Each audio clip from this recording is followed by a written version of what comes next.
दृष्टदृश्ययोः संयोगो हेय हेतुः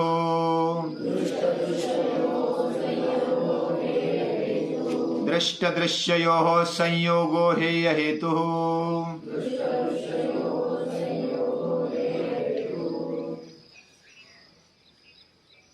बहुत सारे गांवों में ऐसी यात्रा भरती है, अलग अलग सन हो, उत्सव हो,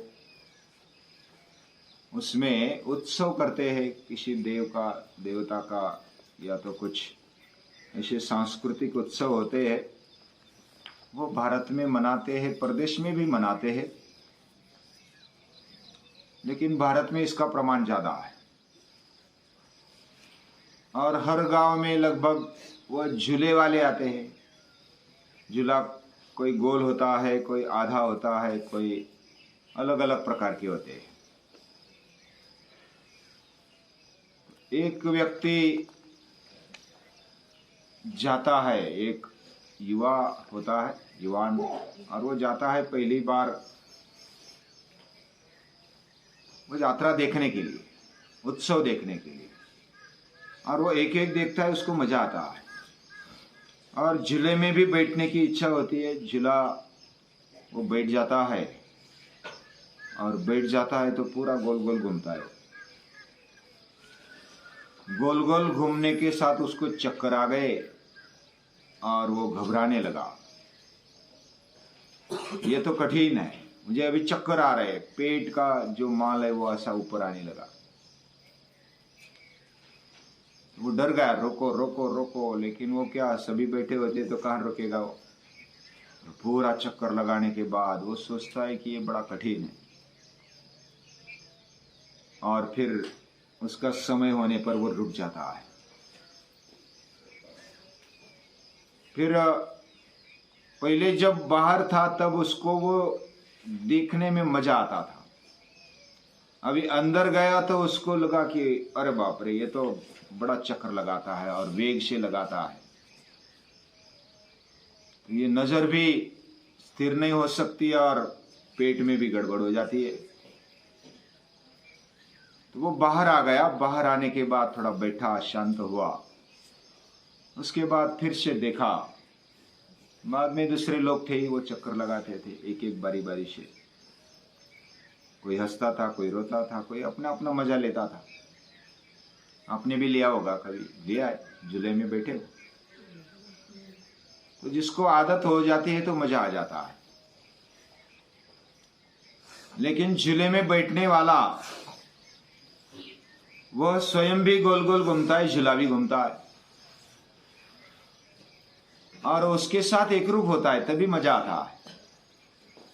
उसके साथ एक रूप नहीं हुआ तो मजा नहीं आता। और जो बाहर देखने वाला होता है वो तो बस वो चक्कर भी देखता है झूले का, और वो बैठने वाले की हालचाल भी देखता है, कौन क्या प्रतिक्रिया देता है, कौन रोता है, कौन हंसता है, कौन मजा लेता है। बाहर देखने वाला सभी आनंद लेता है, देखने का आनंद लेता है। जो देखने वाला, जैसे इधर अभी इस सूत्र में हमने देखा, दृष्ट दृश्ययोः संयोगो हे हेतु। दृष्टा यानी देखने वाला, और दृश्य यानी वो झूला। ये जो संसार है ये झूला है, और उसमें हम बैठे हैं तो किसी किसी को चक्कर आ जाते हैं, किसी को दुख हो जाता है, किसी को अच्छा नहीं लगता, किसी को पेट में दुखने लगता है, किसी को माथा दुखता है, अलग अलग प्रकार है। वो आनंद लेता है इस संसार का। लेकिन ये चक्कर लगाने वाला ये प्रपंच यानी कि ये संसार, ये इस प्रकार ये दृश्य है, यानी कि जिसको देख सकते हैं, अनुभव कर सकते हैं। और दृष्टा जो है वो बाहर है। क्या हम झूले में ही बैठ के दृष्टा के रूप में आ सकते हैं? अगर नहीं आ सकते तो हमारे लिए संयोग बन जाता है। अगर आ सकते तो हम दृष्टा बन जाते हैं और देखने पर मजा भी लेते हैं, हम स्वयं बैठे भी है और आनंद भी लेते हैं। ये दोनों होता है, और बाहर से देखने वाला भी आनंद लेता है, केवल देखने का। हमारे जीवन के अंदर ये दृष्टा है, अंदर बैठा हुआ, यानी देखने वाला, और दृश्य भी है। दृश्य यानी ये पूरी सृष्टि भी दृश्य है, उसको हम देख सकते हैं, अनुभव कर सकते हैं। और शरीर, इंद्रिया, मन, बुद्धि, चित्त, अहंकार, ये सूक्ष्म होने पर भी ये दृश्य है, यानी कि ये सारा भौतिक है, या तो देखने योग्य है, इसलिए उसको दृश्य बोलते हैं। और जो दृष्टा है वो आत्मरूप है, और वो चैतन्यमय होता है, वो एनलाइटन यानी स्वयं प्रकाशित होता है। और ऐसा देखने वाला और जो दिखाई देता है वह दृश्य, हम अपने आप को शरीर मानते हैं, शरीर मर गया तो हम मर गए ऐसा मानते हैं। तो ये संयोग है। जैसा एक बार नारद मुनि गए स्वर्ग में, और स्वर्ग में जाने के बाद वो इंद्र से मिले। इंद्र देवादिदेव, देवों का देव, उनको मिले और इंद्रदेव पूछते नारद जी को, आप सभी त्रिलोक में घूमते हैं, तो क्या संसार अच्छा चल रहा है ना? बाकी तीनों लोकों में क्या हालचाल, वो सब पूछा। तो नारद जी बोलते हैं कि बराबर चल रहा है, ठीक चल रहा है, कुछ मजा ले रहे अपने अपने जीवन का। अभी उनको कैसे मजा आता है, हम इधर स्वर्ग में मजा करने वाले हैं, उनको कैसे मजा आता है? बोले कि आपको देखना है। तो नारद जी ने, अब ये कहानी है, इसमें कुछ भी हो सकता है, उसने, नारद जी देवर्षि ने इंद्रदेव को बना दिया पिग। पिग यानी मराठी में डुक्कर और हिंदी में सुअर। सुअर बना दिया इंद्रदेव को, और सुअर यानी फीमेल सुअर, उसको बच्चे हो गए, और 10-12 बच्चे हो गए सुअर को। देखा है ना सभी, वो काला काला रहता है, सफेद भी रहता है कोई, और वो मजा लेने लगा। उसमें इतना गड़ गया कि उसके बच्चे, उसकी गटार, उसका पूरा संसार उसको मजा आता था उसमें, उस सुअर को। ज्यादा दिन हो गए तो देवों को लगा कि हमारे राजा किधर चले गए, उनको देखने के लिए जाते हैं। और वो आते, सभी देव आते हैं उधर इंद्रदेव के पास। इंद्रदेव तो सुअर यानी फीमेल वो बनकर अपने बच्चों में वो खेल रहा, मजा ले रहा। तो वो देव बोलने लगे, हे इंद्रादिदेव, इंद्रदेव आप आ जाओ, हम राह देख रहे हैं, किधर आप मजा ले रहे इधर।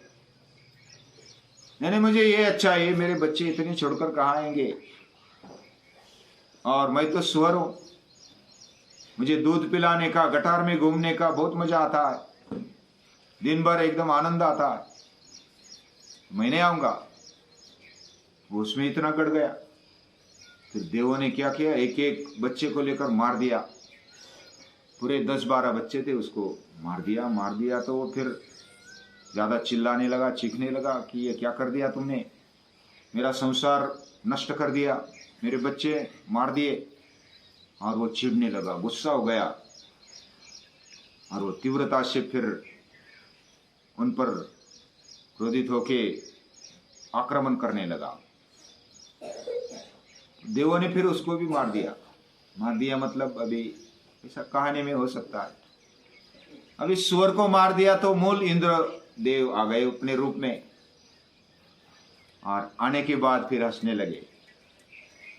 हाँ, क्योंकि वो उस समय पूरे आ गए थे ना, पहले जब पिग में थे, सुअर में थे, तो उसमें आनंद आता था, और जब बाहर चले आए तो उनको वास्तविकता पता चली। तब वो हंसने लगे कि मैं क्या कर रहा था, बच्चे मारे गए मेरे तो मैं रो रहा था, गुस्सा हो गया था, आप पर आक्रमण करने लगा था। ये दृष्टा और दृश्य का संयोग है, यानी हम जिसमें रहते उसका आनंद तभी आता है जब हम एक रूप हो जाते हैं। उसको एकात्मता, अस्मिता बोलते हैं। दृष्ट दृश्ययोः संयोगो हेय हेतु।